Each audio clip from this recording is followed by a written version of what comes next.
Walkie-talkie family chaos. Last month, my dad decided that our family communication could use a technological upgrade. This meant he bought a set of walkie-talkies off the internet and handed them out like we were about to embark on a secret mission. My mom got one for the kitchen, I got one for my room, and he kept one clipped to his belt like a mall cop. At first, it was kind of fun. I'd be upstairs and he'd buzz in with a copy that, "Dinner's ready. Over." But the novelty wore off pretty quickly, mostly because Dad's idea of walkie-talkie etiquette was to say over after literally everything, and nothing else. It started getting weird when he'd just walk into a room, press the button, and say over, staring at me expectantly. I'd ask him what he wanted, and he'd just raise an eyebrow and repeat, "Over." My mom wasn't much help either, she just started responding with "Roger," so now the two of them sounded like a low-budget police procedural. Eventually, Dad took it a step further and taped little colored circles around the house, red, yellow, and green.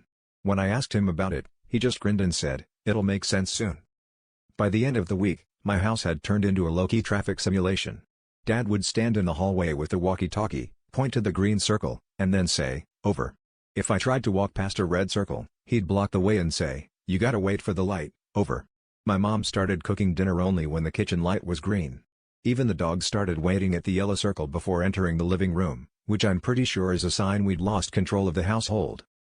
The situation reached peak absurdity when my friends came over and Dad handed them walkie-talkies at the door, then started directing traffic in the living room like a deranged crossing guard. When my friend Sam asked why we were doing this, Dad just smiled and said, "Because around here, we take family communication seriously, over and out."